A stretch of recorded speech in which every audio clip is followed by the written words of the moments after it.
The healers came out of the queen's chamber in their long white shrouds and would not meet my eyes. That was how I knew. I had stood in a lot of corridors waiting for a lot of bad news in my 38 years, but this one had carpets woven from something that was either silk or living tissue, and the walls breathed slow under their lacquer, and the smell in the air was the smell of a body that had stopped being a body and started being a question. The Vithai priests filed past me one by one, 6 fingers folded into their sleeves, their long pale faces lowered. The last one paused. He was the eldest, the high reader, and his cheek fronds were the gray of wet ash. "You are her knight," he said. "I am her knight." "Then walk with the others. The conquered requires that she finish her journey. We have done what can be done." I waited until he was past me before I spoke. "What does that mean?" He did not turn around. "It means we have given her up to the law." The double doors at the far end of the corridor opened on a hush, and I went in. She lay on a slab of black water that held her body the way a hand holds a sleeping bird. The water did not move and did not wet her. Above her, the chamber's ceiling was open to space, and the stars wheeled there with the slowness of a thing that has decided not to be in a hurry. The queen's skin had once been the color of the inside of an oyster shell, soft pearl over a low pulse of light, and she had glowed when she was happy, faint and gold, like a paper lantern. She did not glow now. Her cheek had gone the color of paper that has been left in a window for a year. I knelt on the wet floor and put my hand on her wrist. Cold, not dead cold yet, the cold of a kettle taken off the fire 2 hours ago. "You should sleep," I said. Her eyes opened. They were still the color of weather, hardened. "Your Grace." "You have your scowling face on." "I have my listening face on." "You have your scowling face on, and you are about to lie to me, and you have always been bad at it." Her lips moved into the ghost of the smile that had once stopped a war. "What did the reader tell you?" "He told me what he tells everyone, that you are required to die at the proper place at the proper hour." "He is correct." "He is correct on his side of the door." She closed her eyes. Her hand found mine and pressed it, and I could feel the bones moving inside the skin like the ribs of a fan. "Cole," she said, very quietly, using the name she only used when she needed me to be small with her. "Do not do anything stubborn." "Too late, Your Grace." "Cole." "You will rest now." She rested. I stayed kneeling. Outside the open ceiling the stars kept turning, and somewhere out past the rim of the conquered 1,000 worlds were dimming because the woman on the slab of black water was dimming. That was how the galaxy energy worked, the priest said. There was one queen at a time, and she was the heart, and when the heart got tired the heart went to the great planet and gave itself back to the dark, and a new heart was chosen, and the lights came up again. It had happened 19 times before her. The priests had a book of names. The book was very long. I was the last knight she had, who was not a creature of the conquered. The other 2 had come to her court out of the deep stars and worn her oath like a collar, but I had come up from a refugee creche on the 3rd moon of a place that no longer existed, and I had been remade by the conquered's bone shapers into the thing that now knelt by her bed, half a man and half a clock, with a steel rod folded along my spine that would unfold to the length of a lance when I told it to, and a thin braided cord of nerve mesh around my throat that the queen could squeeze with her mind. When she needed to put me to sleep, the braid had been her father's idea. He had said, "The human ones rage when they grieve, and we must be able to put them down." He had not been wrong. I had raged at his funeral and broken a pillar and 3 of his guard before she had touched the air with 2 fingers and turned me off like a lamp. I rose. "Sevek," I said to the empty room, knowing he would be listening through the gill slits of the wall, "tell Brammer to ready the cosmos." A small wet voice came back from the floor near my boot. "He is already readying it, Knight." "Then tell him to ready it harder." "He is breaking things, Knight. That is how he readies." "Good." I went down the corridor again past the priests, and they would still not meet my eyes. That was fine. I no longer needed them to. Sir Brammer was on the docking apron under the Queen Cosmos, swearing at a man who was trying to load a casket of sacred mineral, and was doing it slow. Brammer was 8 feet tall, built like a barrel that had grown legs, with a porcine snout sheathed in chromed plate and small wet eyes that were always a little too bright for what was around them. The Concord's engineers had made him from a swamp thing on a world I could not pronounce, and they had given him tusks of mirror-finished steel and a temper that one of the priests had once described, in the careful Vithai way, as an unfortunate weather pattern. His armor was orange where the paint had not been scraped off. He was holding the slow loader off the ground by one boot. "He is not slow," Brammer was telling the loader, "because he is bad. He is slow because the universe has given him a kindly heart, and a kindly heart cannot be hurried." He set the loader down. He turned the loader around. He pointed him at the ramp. "Now go fast, or I will eat your kindly heart with mustard." The loader went fast. Brammer saw me, and his small bright eyes got smaller and brighter. "She is sleeping. She is sleeping. They have given her up. They have given her up." He spat onto the apron. The spit hissed where it landed. "Then we are going to the great planet. We are going to the great planet. And we are going to do the thing that the priests do not want us to do. We are going to do that thing." "Good," said Brammer. "Good. Good." He kept saying good while he picked up a strut that should have taken 3 men to lift and slotted it home into the underbelly of the Queen Cosmos with a noise like a bell. Then he wiped his snout on the back of his arm and said, very softly, in the voice he only used about her, "She is the only thing in the dark that ever called me a knight without laughing. I know. I do not want her to die. I know. I will eat the great planet if it tries." "Brammer." "With mustard," he said. The third of us came down the ramp then, smelling of the brine he carried in his veins. Sir Sevek was a thin, tall shape inside a suit of pearled glass that held in the water he needed to live. He had been a singer on a moon-tide world before the Concord had pulled him out of his ocean and put him in armor and given him a saber that could cut a thought in half. His face was long and grave behind the wet glass. He had a way of standing that made you feel as if you were always being measured for a coffin. "The ship is fueled," he said. "Then we go." "Harden." "Sevek." "You should know," Sevek said, in the voice of a man who weighs every word the way a fishmonger weighs a fish, "that what we are about to do is heresy. The Conquered will not forgive it. They will hunt us. They will hunt us with all the hunters they have."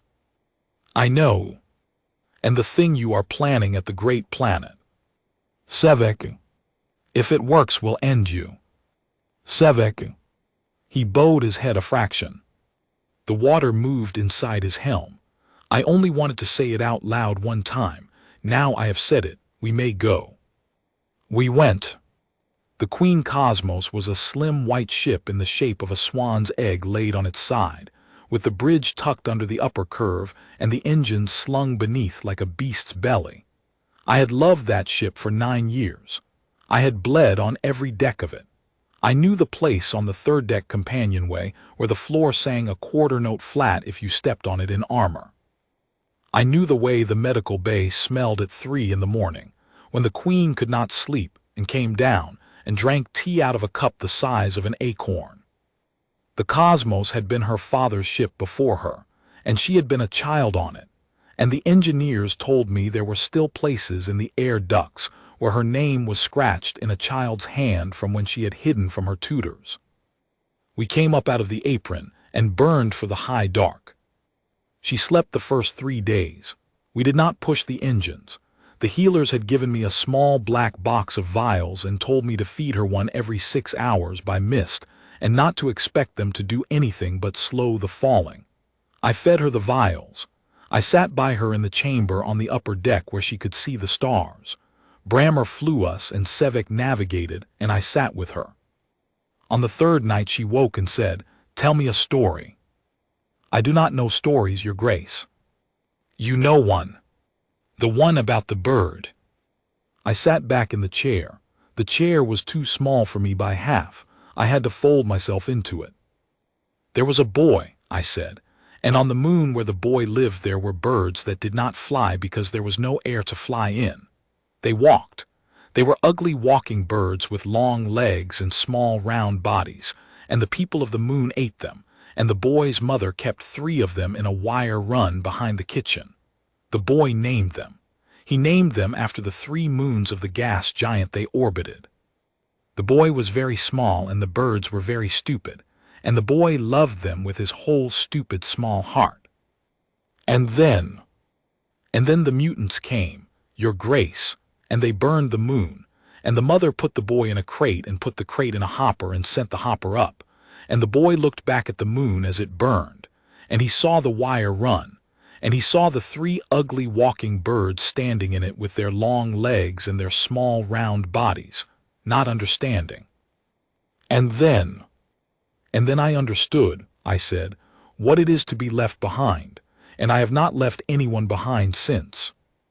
She did not say anything for a long time. Then she said, Cole, listen to me. There are some leavings that are not abandonments. There are some that are gifts. Yes, Your Grace. You are not listening. No, Your Grace. She smiled. Her smile was so small I could only see it because I had been looking for it for 9 years.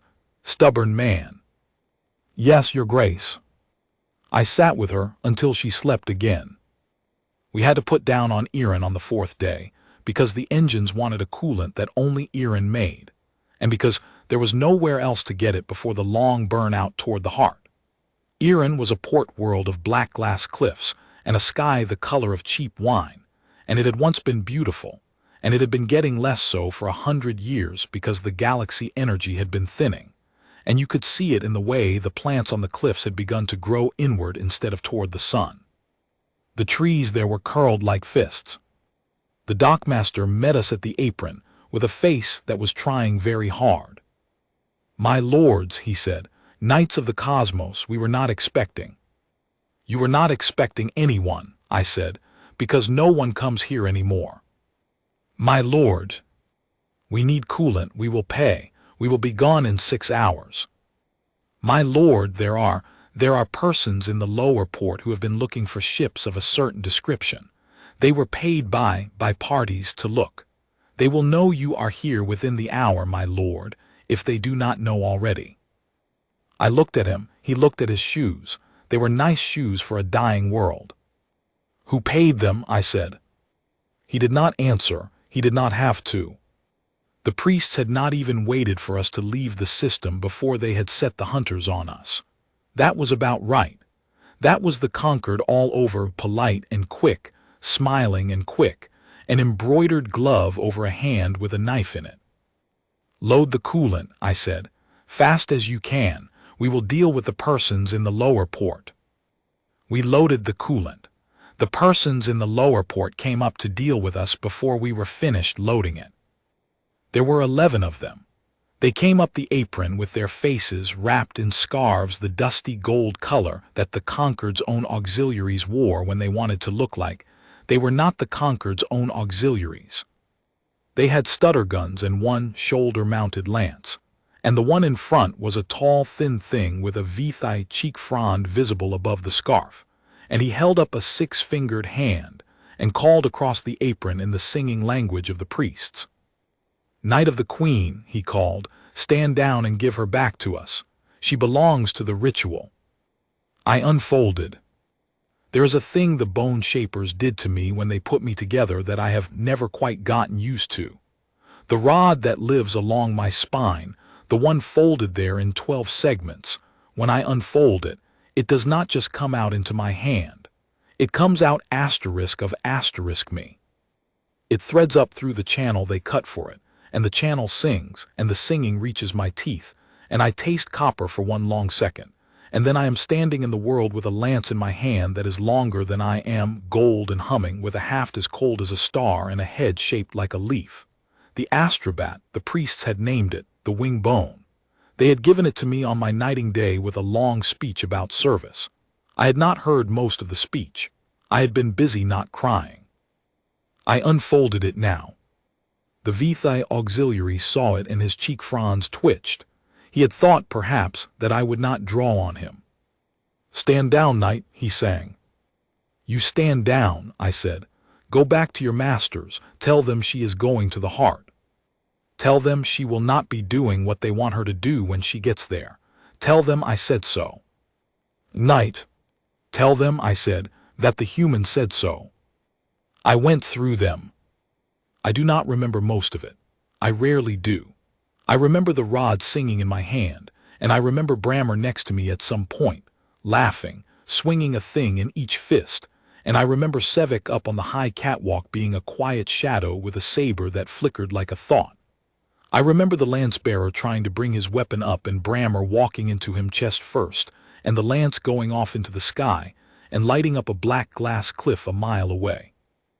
I remember picking up the HFY auxiliary by his collar and putting my face into his face and saying, very quietly, in the singing language, "Go and tell them," and seeing in his eyes the moment when he understood that I was going to let him live for exactly that purpose. I let him go. He ran. There was a noise behind me. I turned. The Queen was standing in the open hatch of the cosmos in her white robe with her bare feet on the cold metal and her hand on the doorframe to keep herself up, and she was looking at me with the look she got when she was about to be very angry in a very quiet way. "Cole, Your Grace, you should not be standing. Cole, come here." I came. She lifted her hand to my throat and laid 2 fingers on the braid of nerve mesh. She did not press. She just laid them there. "You will not," she said, "kill in my name, do you understand me? They were going to take you. You will not kill in my name."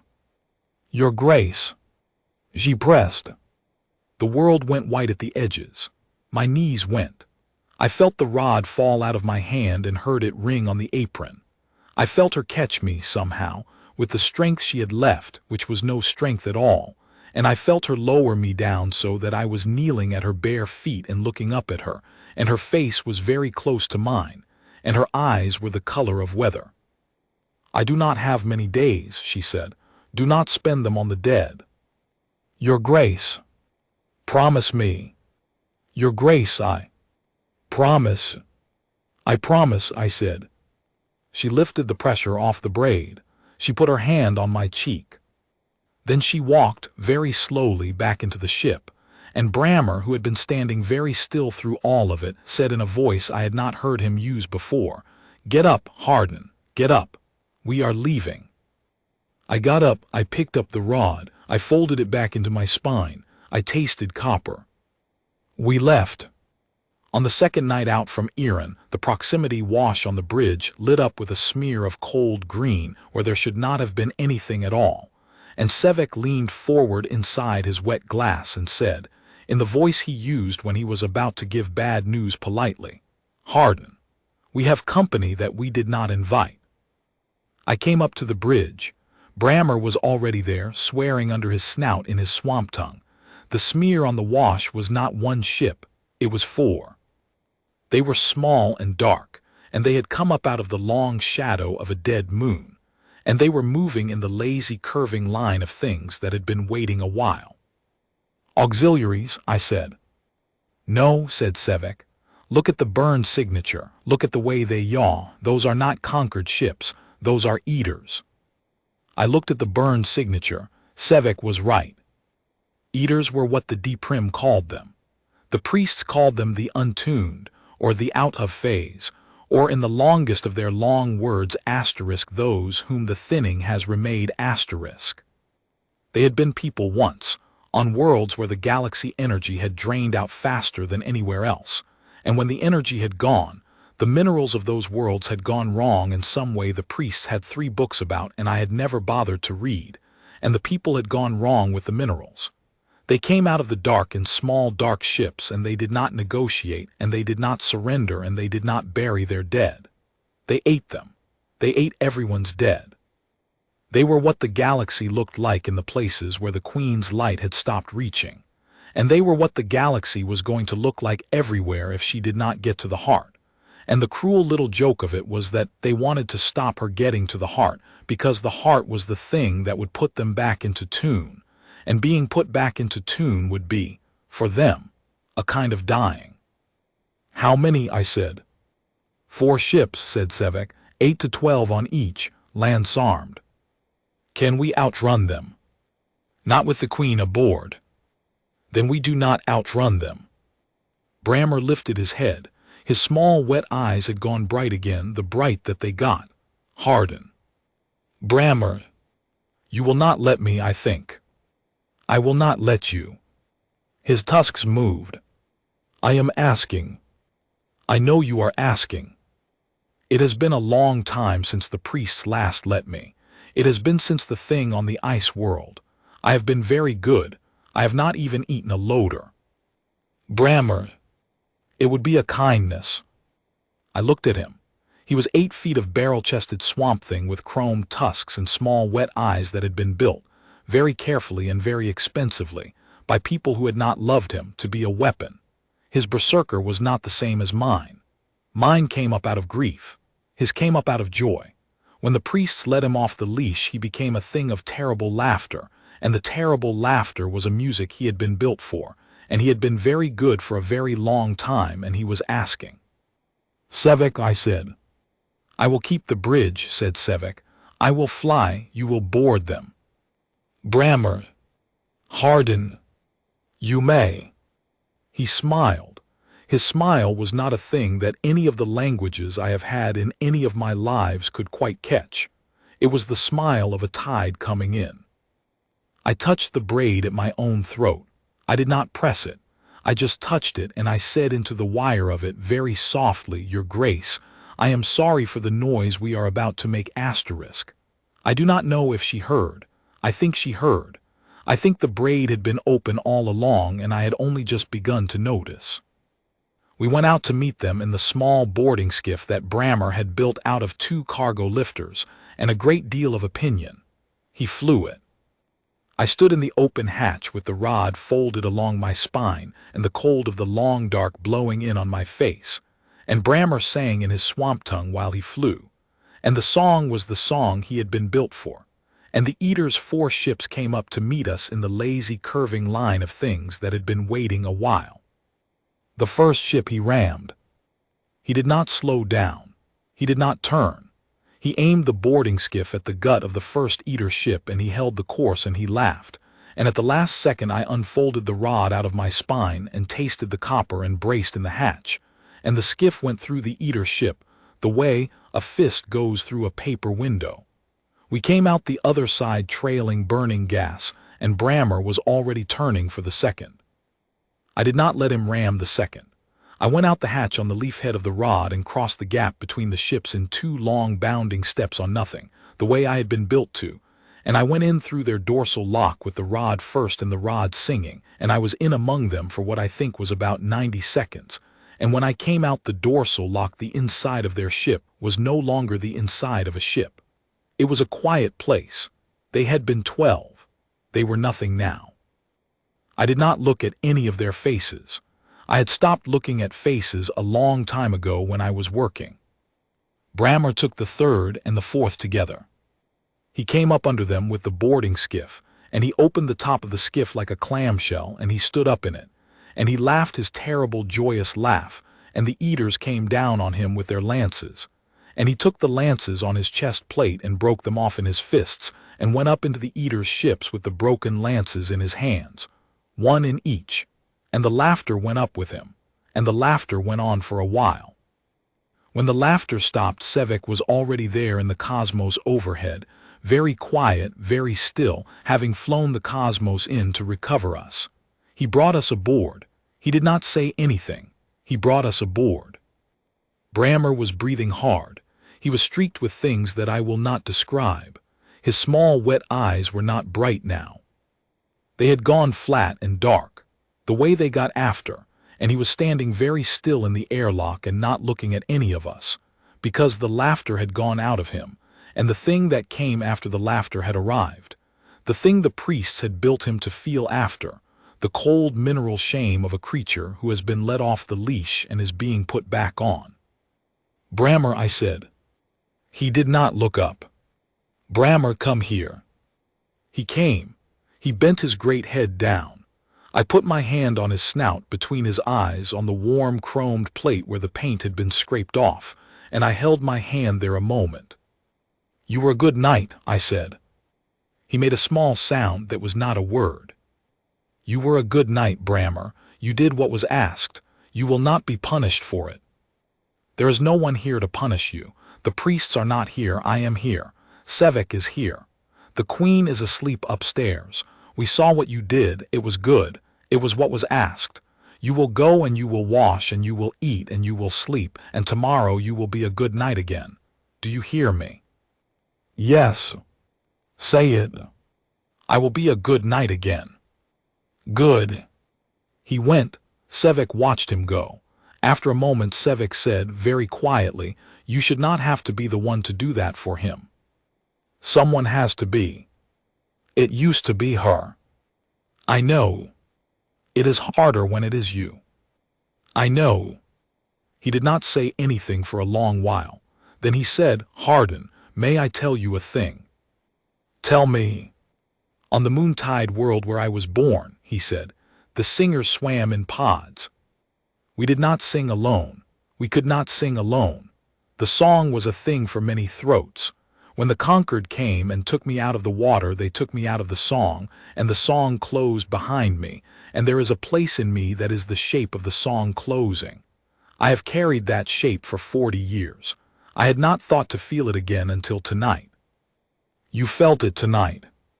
"I felt it tonight, when you put your hand on his snout, the shape of the song closing, the shape of someone holding a place open that had been about to close." "Sevek." I only wanted to say it out loud. Now I have said it. He turned to his console. He began, very methodically, to clean the residue of the eater ships off the proximity wash. "We may proceed." I went up to her chamber. She was asleep. She had not woken. The braid at my throat was warm. I think she had been awake the whole time and had only been pretending to be asleep, the way she did when she did not want to make a thing harder for me by being awake for it. I sat by her in the too small chair, and I folded the rod back into my spine and tasted the copper again.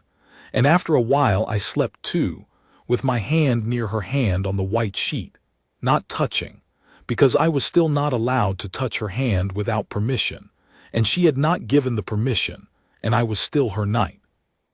The long burn out to the heart took 11 days. The heart was not a planet in any way that the word meant on the worlds I had grown up on. It was a thing that the priests would only describe in songs, and the songs did not agree with each other.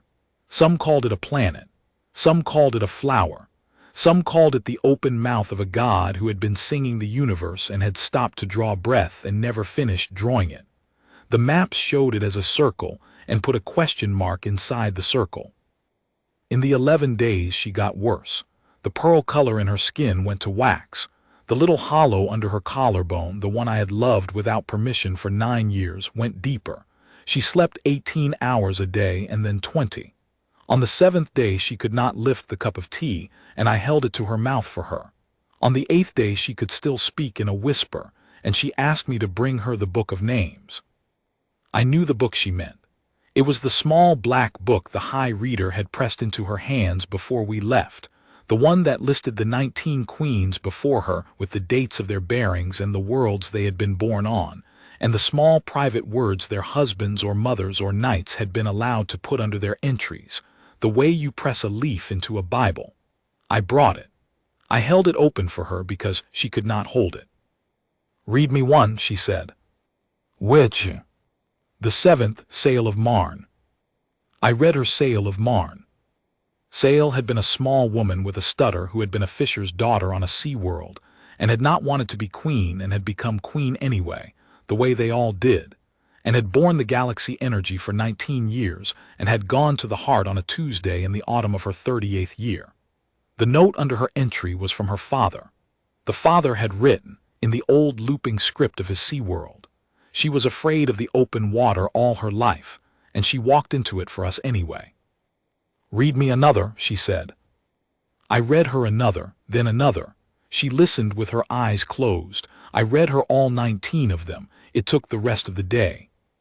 When I finished, she was quiet a long time, and I thought she had slept.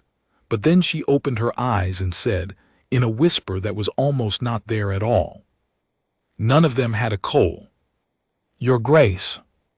"None of them, not one. The book is very long and there is not one coal in it."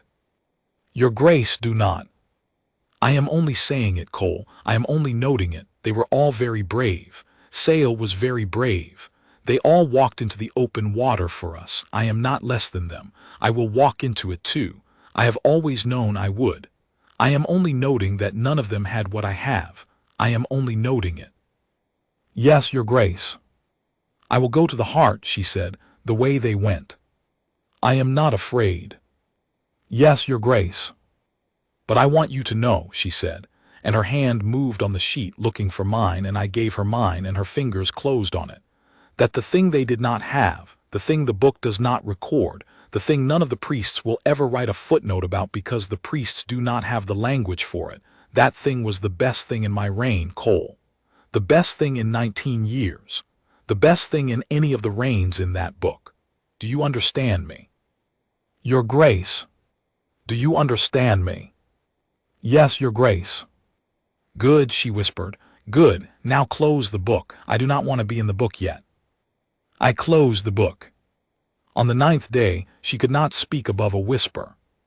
On the 10th day, she did not speak at all, and I sat with her and read to her from a book of poems her father had loved, and her hand was in my hand, and her hand was the temperature of a stone that had been left out overnight in the rain. On the night of the 10th day, she opened her eyes and said one thing. "You promised." "Yes, Your Grace." "You promised not to kill." "Yes, Your Grace." "That is not the same," she said, very slowly, getting each word out as if it were a coin she had to pay for, "as a promise not to die." I did not say anything. She looked at me a long time. "Cole." "Your Grace." "Do not be foolish." "No, Your Grace." "You are being foolish." "Yes, Your Grace." Her mouth did the small thing it did when she wanted to laugh and could not. She closed her eyes. She slept. I sat there a long time. Then I got up, and I went down to the engine deck, and I told Brammer and Sevek what I was going to do. Brammer did not say anything for a long time. He stood at the engine console with his snout lowered, and his great chrome tusks throwing back the green light of the gauges, and his small bright eyes gone, for once, not bright at all. Sevek stood very still inside his wet glass and watched me the way you watch a thing that has just told you it is about to be on fire.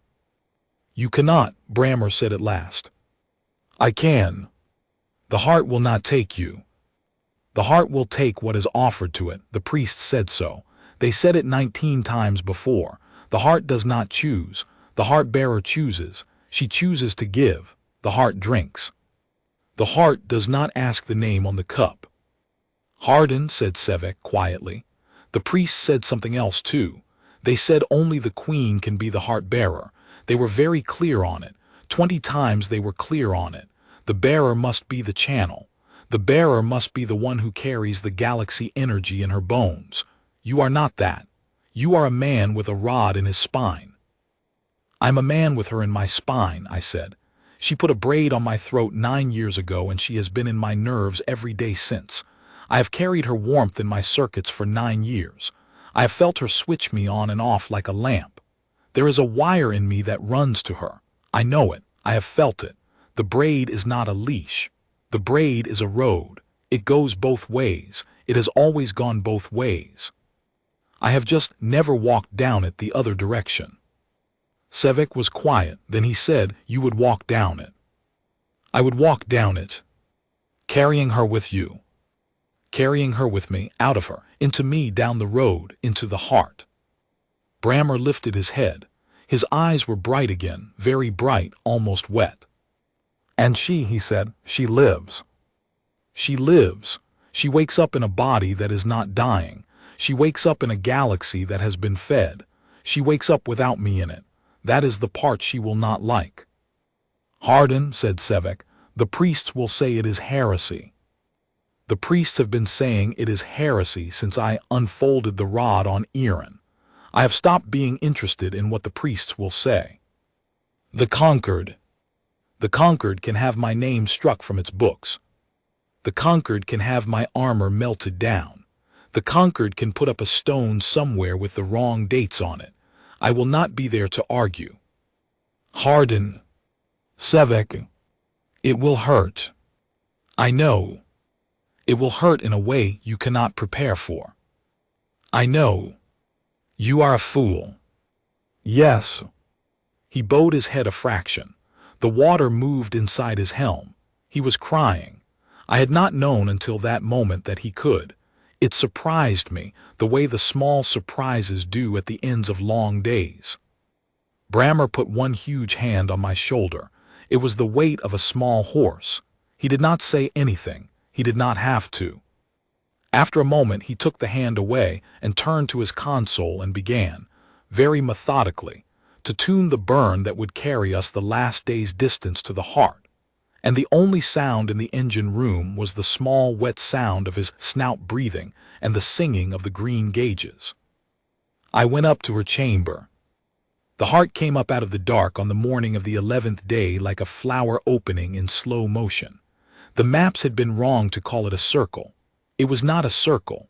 It was a great soft mouth of light, miles across, with petals of pale fire that turned around a center the color of a bruise.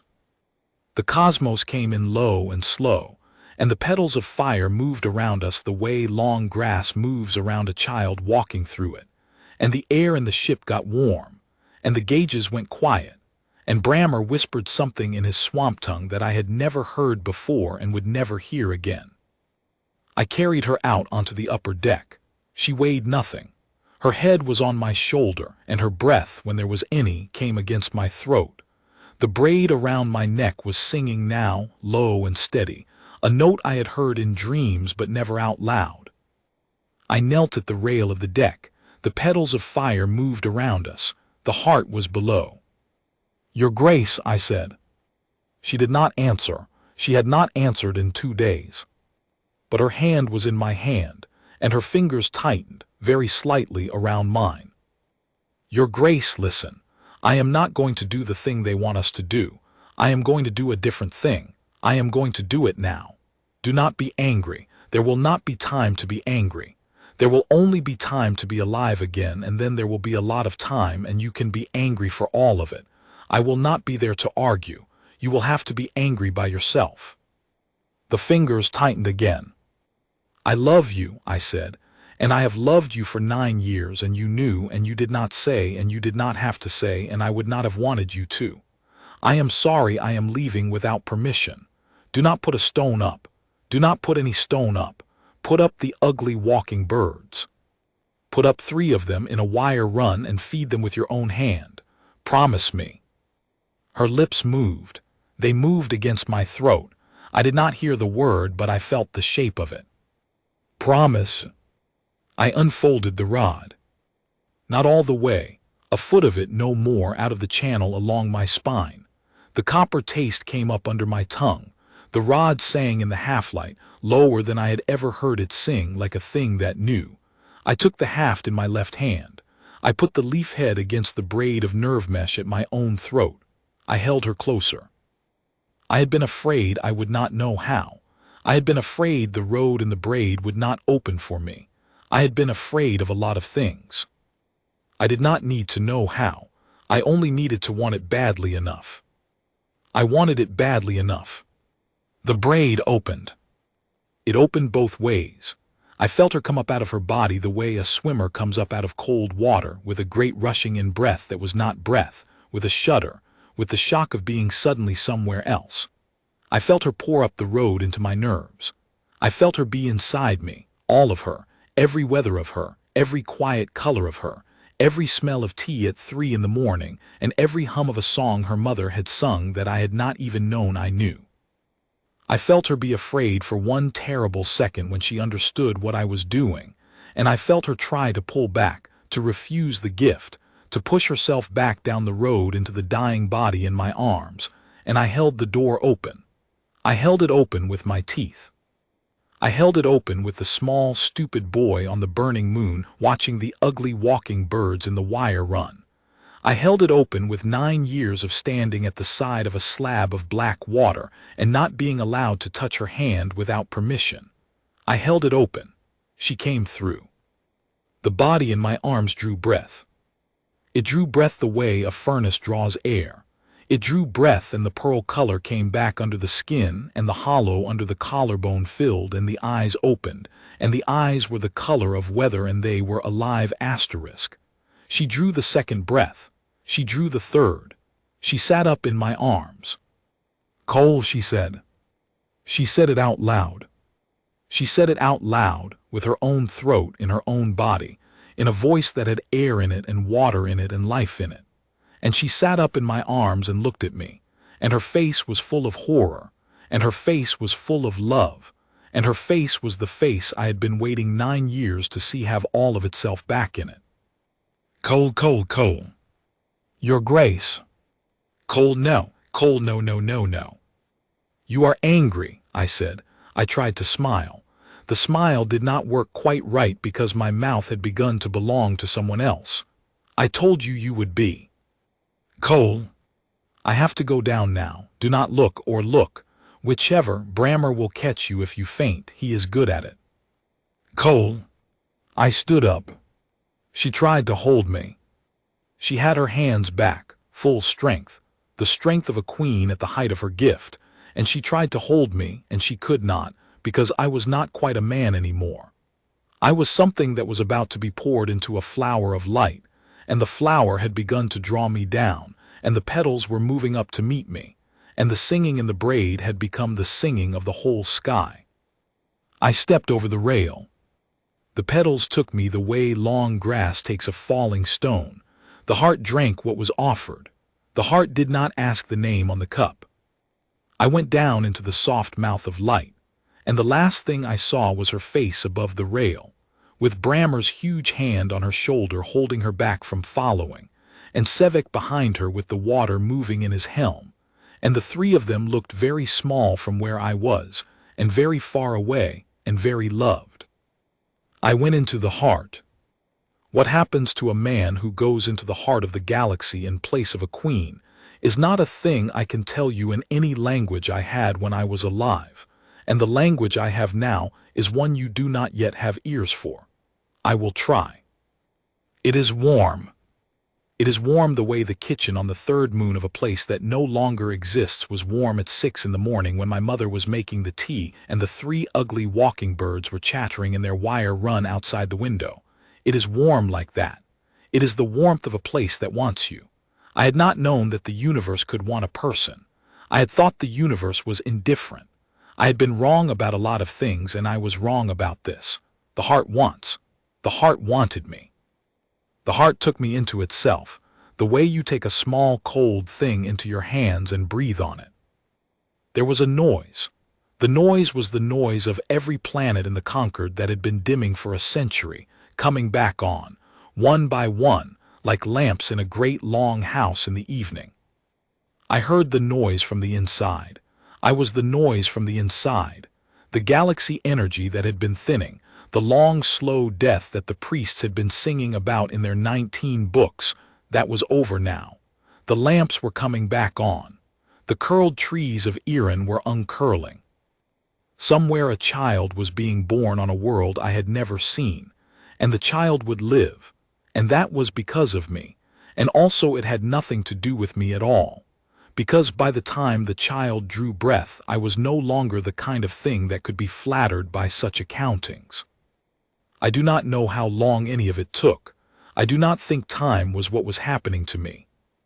At some point, at every point, at one point that was all the points, I felt her far away on the upper deck of the cosmos, with Brammer's hand on her shoulder and Sevek behind her, leaning over the rail and looking down into the light, and her face was wet, and her face was furious, and her face was the face of a woman who has been given back her life by a man who did not ask. I felt her. She felt me. The braid was still there. The road in it was still open. It would always be open. That was the other thing I had not known when I had stepped over the rail, that the road and the braid did not close when one end of it was buried in the heart of the galaxy. It went on. It widened. It became a river. It became weather. She would feel me faintly for the rest of her long life, the way you feel the sun on your eyelids when your eyes are closed. She would not be able to talk to me. She would be able to be warm with me. That would have to do. I thought very far away in the last small human part of me that was still using anything like thought. Good. That will do. That will do for both of us. Brammer told me the rest later, in the way that the dead are told things by the living when the living come and stand in places the dead have become. He told me she did not faint. He told me she stood at the rail until the heart closed again. She stood at the rail until the petals had drawn back down into the bruise-colored center, and the cosmos was alone in the dark above the place where I had been. She stood at the rail. Brammer's hand stayed on her shoulder. She did not shake it off. She did not lean into it either. She just stood. Sevek behind her did not say anything. There was nothing in any of the languages they had between them to say. After a long time she turned around and went back into the ship and said, "Take us home." He told me they did not go back to the Concord. He told me the priests sent messages, and she did not answer them. He told me the High Reader sent a small, bright auxiliary ship with 3 Vithai in long white shrouds, and she met them at the apron of a port world I had never heard of, and she sent them away with a sentence I cannot repeat in any language a kind person would speak. He told me the Concord put a stone up anyway, on the great planet, with my name on it and the wrong dates, and that she went there once in secret and broke it with her own hands. He told me she did the other thing I had asked.